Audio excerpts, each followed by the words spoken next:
very much.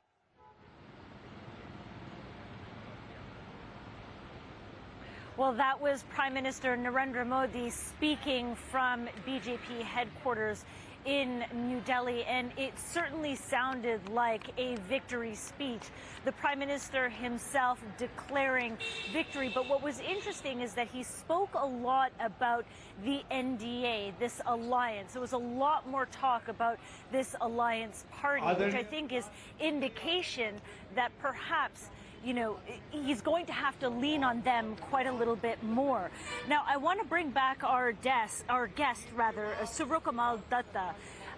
Mr. Modi spoke at length about his accomplishments and has declared a victory, but I'm wondering how strong this victory is, given that only 60% of the results are out. Well, the trends are quite in favor of us. There would be another 2 to 3 rounds of counting, and then the elections should be over. So I can say that now we are in the process of a very mature round, and I do not see any kind of fluctuation after this. Second thing is, of course, it is a victory for the Honorable Prime Minister and for his agenda of Mission 247, when India would be celebrating 100 years of our independence. I also want to ask a question to the opposition. After the completion of the 7th phase of voting, the opposition was talking about 350 plus for the opposition. Since yesterday, they have been talking about 295. Have they touched 295? It's a big no. The Bharatiya Janata Party... Yeah, but the BJP didn't touch 400. No, we didn't. That is a psychological... Such is the game of elections. Let me just add on something here. What I'm trying to say out here is Bharatiya Janata Party BJP alone is somewhere between 241 to 242. And we might land up with 245. The opposition alliance, the whole opposition alliance is somewhere between 230 to 232. Congress is fluctuating between a touch of go of 98 to 100. So where is the verdict for the opposition? It is not a verdict for the opposition at all. Together with that, we have won handsomely in 3 assembly elections of Arunachal Pradesh, then Andhra Pradesh, as well as Orissa. Congress is nowhere there in all these states. So it is definitely a mandate for the leadership of the Honorable Prime Minister. Yes, there has been some kind of things where things must have gone wrong, or certain things which could not have been explained to the last level voter at the grassroots level in the rural part of India.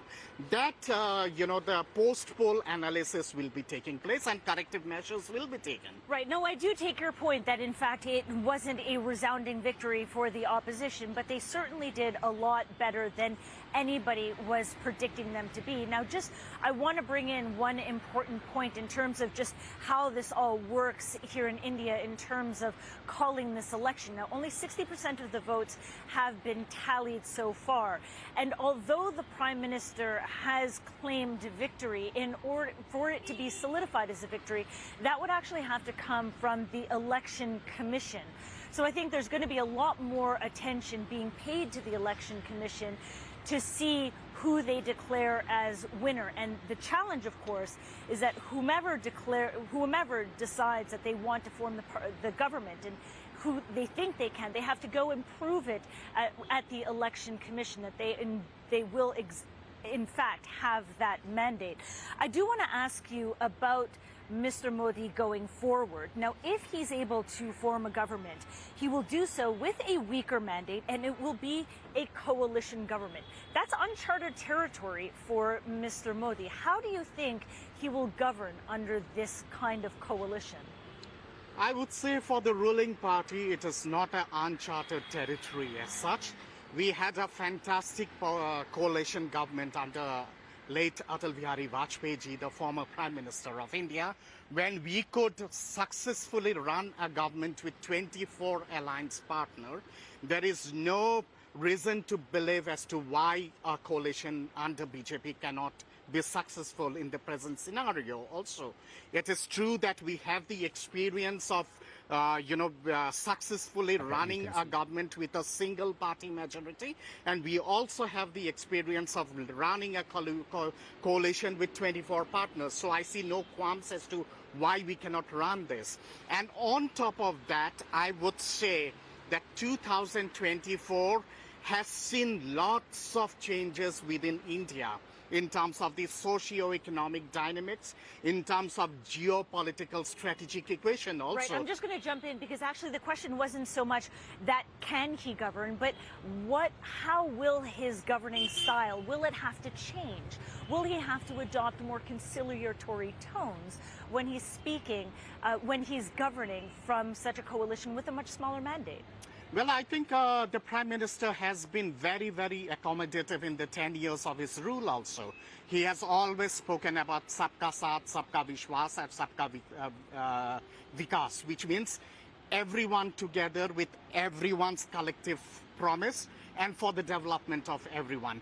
When the Prime Minister doled out several social schemes for the betterment of the country, for the marginalized section of the country and for the marginalized section of the society, he did not discriminate on the basis of religion, caste or religion or region as such. You know, everyone has got benefited. That would be the mantra of the new government also, and I think this government would be a stable government. The opposition would be dreaming of creating problems, but they won't succeed. Subrata Datta, thank you very much for your time. I do appreciate this.